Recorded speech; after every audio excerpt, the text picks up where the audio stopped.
Good morning students. இன்னைக்கு கிளாஸில் metallurgy லெசனில் applications of Ellingham diagram and its limitations பார்க்கலாம். அப்ளிகேஷன் ஆஃப் டயக்ராம் என்ன அப்படின்னா, to select a suitable reducing agent, சரியா, and appropriate temperature for reduction process. இப்போது reduction of a metal oxide to a metal அதை வந்து ஒரு competition மாதிரி consider பண்ணுறாங்க. எதுக்கும் காம்படிஷன் அப்படின்னா, ரெடியூசிங் ஏஜென்ட்டு மோர் ஸ்டேபிளாக இல்லை இந்த மெட்டல் ஆக்சைடு மோர் ஸ்டேபிளாக. ஓகேயா?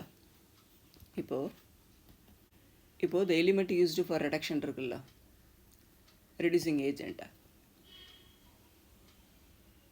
இது மோர் ஸ்டேபிளாக இருந்தது அப்படின்னா இந்த மெட்டல் ஆக்சைட்லேருந்து ஆக்சிஜன் ரிலீஸ் ஆகும்.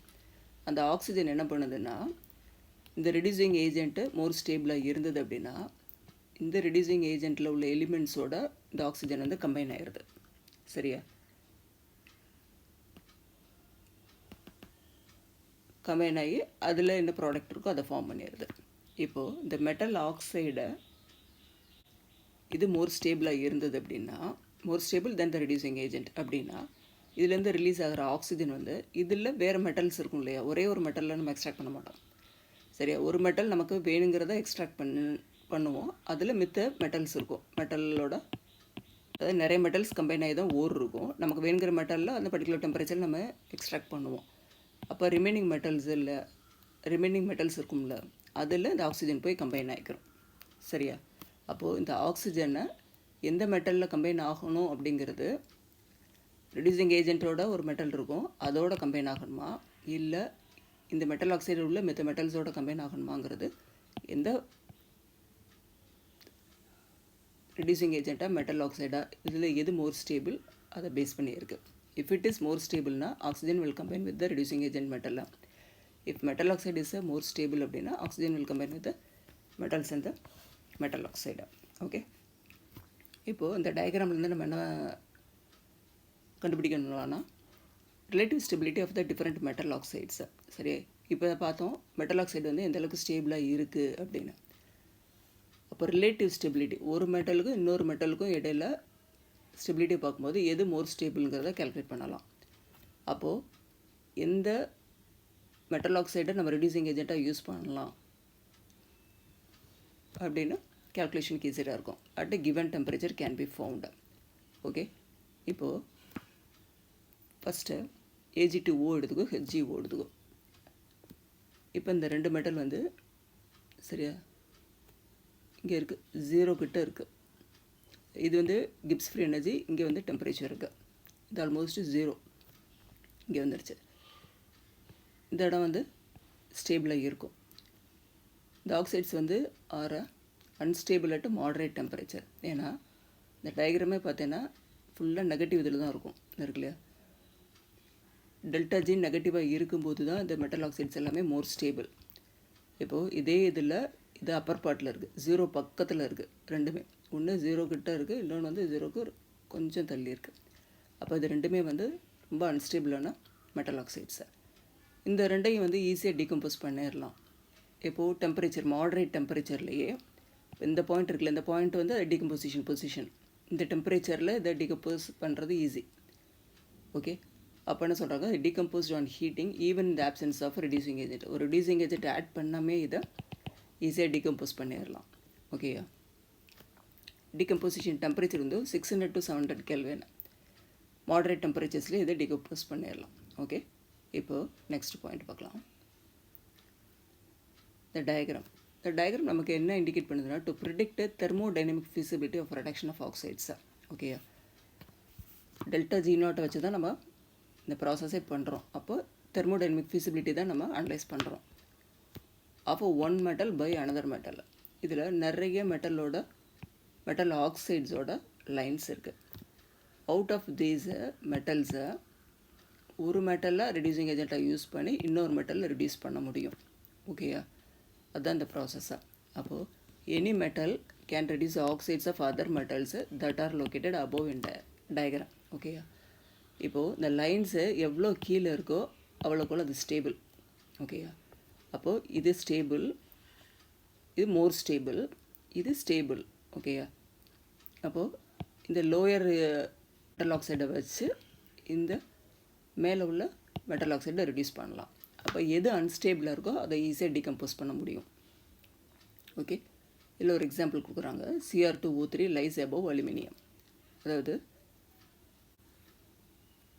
இங்கே இருக்குது, இது இருக்குல்ல Cr2O3, இங்கே அலுமினியம் இருக்குது.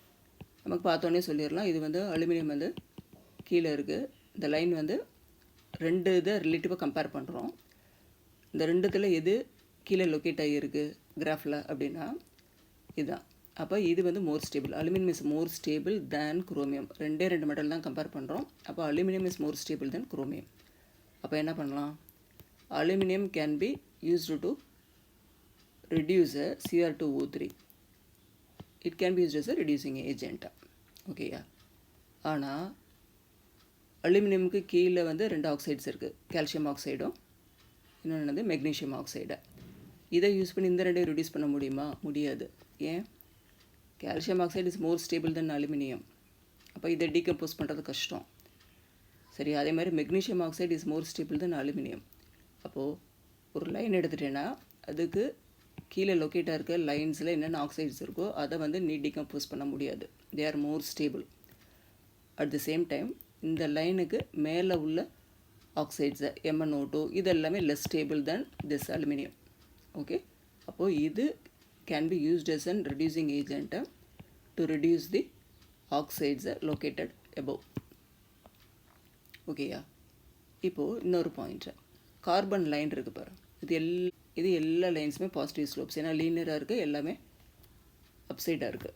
வேறஸ் இந்த ஒரே ஒரு லைன் மட்டும் என்ன இருக்குது, டவுன் சைடு வருது.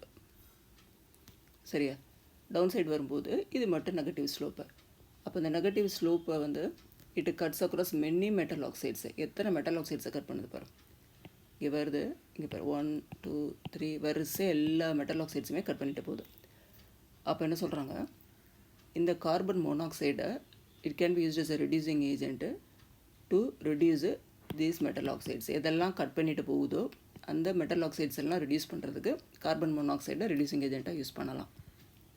Okay, at sufficiently high temperature. இப்போ ஒரு எக்ஸாம்பிள் பார்க்கலாம். Reduction of iron oxide by carbon thermodynamically. இப்போது அயன் ஆக்சைடு எடுத்துக்கோ. நம்ம ரெண்டு தான் கம்பேர் பண்ண போகிறோம். இது வந்து அயனோட லைனு, இது கார்பன் மோனாக்சைடோட லைனு. இப்போ அயனோட லைன் எடுத்தேன்னா அப் டு இந்த பாயிண்ட் வரைக்கும் இது இதோட கம்பேர் பண்ணும்போது கீழே இருக்குது, இது மேலே இருக்குது. இப்போ கீழே இருக்க லைன் எப்பயுமே மோர் ஸ்டேபிள். ஸோ இது மோர் ஸ்டேபிள்ங்கிற கண்டிஷனில் இது cannot be used to decompose this, அல்லது பிரேக் டவுன் பண்ண முடியாது, ரெடியூஸ் பண்ண முடியாது. ஓகேயா? அப்போது எந்த இடத்துல அதை பிரேக் பண்ணலாம்? இந்த பாயிண்ட்டை தாண்டினதுக்கப்புறம் கார்பன் மோனாக்சைடு ஸ்டேபிள் ஆகுது, கீழே வருது இல்லையா? அப்போ இது ஸ்டேபிள் ஆகுது. அதே டைமில் அயன் ஆக்சைடு வந்து அன்ஸ்டேபிளாக மாறுது. சரியா? அப்போது இந்த டெம்பரேச்சர், இந்த டாட்டுக்கு அப்புறம் உள்ள எந்த டெம்பரேச்சர்னாலும் நம்ம யூஸ் பண்ணிக்கிறலாம். கார்பன் மோனாக்சைடை யூஸ் பண்ணி இந்த அயன் ஆக்சைடை டிகம்போஸ் பண்ணலாம். சரி, ரெடியூஸ் பண்ணலாம். அப்போது எந்த இடத்துல யூஸ் பண்ணுறாங்க? ஒரு 1000 கெல்வின் எடுத்துக்கிறாங்க. இப்போ இந்த ரெண்டு இன்டர்செக்ட் ஆகிற இடம் வந்து என்னது? 1000 கெல்வின். சரியா? இது வந்து சென்டிகிரேட்டில் இருக்குது. இந்த வேல்யூ ப்ளஸ் 273 போட்டுக்கோ. 273 போட்டேன்னா உனக்கு கெல்வின் கிடைக்கும். இப்போ அப்ராக்சிமேட்டாக எங்கே இருக்குது? ஒரு 700 பக்கத்தில் எடுத்துக்கிறேன், 750 பக்கத்தில் எடுத்துக்கிட்டேன்னா எனக்கு இதுதான் 1000 கெல்வின் இருக்குது. இந்த 1000 கெல்வினை இந்த இடத்துல ரெண்டு லைனும் இன்டர்செக்ட் ஆகுது. ஓகேயா? இன்டர்செக்ட் ஆகுது. இதுக்கப்புறம் நீ ஒரு பாயிண்ட்டை அல்லது ஒரு டெம்பரேச்சர் செலக்ட் பண்ணிக்கிறோம். இங்கே என்ன செலக்ட் பண்ணியிருக்காங்க? 1500 கெல்வின் எடுத்துக்கிறாங்க. இப்போ நான் 1200 வச்சுருக்கேன். 1200 ப்ளஸ் ஒரு 273 போட்டுக்கோ. அப்போ 1473. இப்போ 1500 கெல்வின்ங்கிறது இந்த பார்ட்டு. இந்த பாயிண்ட்டை நோட் பண்ணிக்கிறேன். இந்த பாயிண்ட்டை நோட் பண்ணிவிட்டு இதுக்கு இந்த சைடு ஒரு ஹரிசாண்டலில் ட்ராப் பண்ணேன். ஓகேயா? இப்போ 1500 கெல்வினில் நான் வந்து கார்பன் மோனாக்சைடை யூஸ் பண்ணி அயன் ஆக்சைடை ரெடியூஸ் பண்ணணும். ரெடியூஸ் பண்ணனா எனக்கு என்ன எனர்ஜி வருதுன்னா -350. 1000 கெல்வினில் இது வந்து ரெண்டு இன்டர்செக்ட் பண்ணது கார்பன் மோனாக்சைடு அயன் ஆக்சைடும் 1500 கெல்வின் நான் செலக்ட் பண்ணிவிட்டு இந்த இடத்துல நான் டீகம்போஸ் பண்ணுறேன். டீகம்போஸ் பண்ணும்போது எனக்கு ரிலீஸ் ஆகிற ஜூல்ஸ் வந்து -350 கிலோ ஜூல்ஸ். ஓகே, இப்போது இந்த எனர்ஜி கேல்குலேஷன்ஸ் பார்க்கலாம். FeS சரியா, அயனை வித் ஒரு ஆக்சிஜன் கம்பைன் பண்ணுது அப்படின்னா எனக்கு FeO கிடைக்கும். ஓகே, அப்போ எனக்கு ரிலீஸ் ஆகிற கிப்ஸ் ஃப்ரீ எனர்ஜி வந்து -350 கிலோ ஜூல்ஸு பெர் மோல். இப்போது carbon plus oxygen gives carbon monoxide, அதாவது இந்த 2 லைன் இருக்கு இல்லையா, இந்த 2 லைனோட ஈக்குவேஷனை ஃபஸ்ட்டு எழுதுகிறோம். அவ்வளோதான். எழுதிட்டு அதில் என்னென்ன கிலோ ஜூல்ஸு நமக்கு ரிலீஸ் ஆகுதுன்னு பார்க்கலாம். ஓகே, இப்போ ஃபஸ்ட்டு ரியாக்ஷன் இருக்குது. இது C+O2, இது CO2, CO எழுதிக்கோ, 2CO. அடுத்தது இந்த லைனில் என்ன ஈக்குவேஷன் இருக்கோ அதை எழுதிக்கலாம். Fe + O2 gives 2FeO. இப்போது ரிவர்ஸ் ரியாக்ஷன் என்ன, நான் அயன் ஆக்சைடை அயனை எக்ஸ்ட்ராக்ட் பண்ணணும் அல்லது ரிடியூஸ் பண்ணணும். அப்போ 2FeO gives 2Fe + O2. ஓகேயா, இதுக்கு மைனஸு டெல்டா G1 அப்படின்னா எனக்கு +350 கிலோ ஜூல்ஸ் கிடைக்கும். ஓகே, இப்போ கப்புள் ரியாக்ஷன்ஸ் 2 and 3, இந்த 2 ரியாக்ஷனை கப்புள் பண்ணேன்னா என்ன வரும், எனக்கு அயன் ஆக்சைடை அதோட கோக் ஆட் பண்ணுறேன். ஆட் பண்ணும்போது எனக்கு அயன் தனியாக எக்ஸ்ட்ராக்ட் ஆகி வந்துடுது, கார்பன் மோனாக்சைடு லிபரேட் ஆகிடுது. அப்போ டெல்டா G3 = இந்த ரெண்டையும் ஆட் பண்ணேன், -480 + 350ங்கிறது -130 கிலோ ஜூல்ஸ். ஓகே, இப்போது standard free energy change for reduction of 1 mole of FeO. சரியா, இது வந்து 2 moles ஆஃப் FeOக்கு எனக்கு 130 ஜூல்ஸ் கிடைக்கிது, 130 கிலோ ஜூல்ஸ் கிடைக்கிது. அப்போ 1 மோலுக்கு அப்படின்னா /2 போட்டுக்கோ, அப்போ -65 kilojoules per mole. Okay, இப்போது இதோட லிமிடேஷன்ஸ் பார்க்கலாம். நம்ம எல்லாமே அட் அ பர்டிகுலர் டெம்பரேச்சர் அந்த கிப்ஸ் ஃப்ரீ எனர்ஜி எவ்வளோ ரிலீஸ் ஆகுது அதை பேஸ் பண்ணி தான் நம்ம ஸ்டெபிலிட்டி கால்குலேட் பண்ணி ரெடியூசிங் ஏஜென்ட்ஸ் ஆட் பண்ணுறோம். அப்போ based on the thermodynamic considerations தான் இந்த ப்ராசஸே ஒர்க் ஆகுது. It gives information about thermodynamic feasibility of a reaction. ஆனால் it does not give information about rate of reaction, possibility of other reactions. நம்ம expect பண்ண ஒரே ஒரு ரியாக்ஷன் தான் நடக்குமா அப்படின்னா தெரியல, வேறு ரியாக்ஷன்ஸும் நடக்கலாம். அதை பற்றின எந்த இன்ஃபர்மேஷனும் இந்த எல்லிங்கம் டயக்ராமில் இல்லை. த இன்டர்பிரிட்டேஷன் ஆஃப் டெல்டா ஜிங்கிறது it is based on the assumption that ரியாக்டன்ஸும் ப்ராடக்ட்ஸும் ஈக்குவலிபிரியமில் இருக்குன்ற அசம்ஷன். அது நாட் ஆல்வேஸ் ட்ரூ.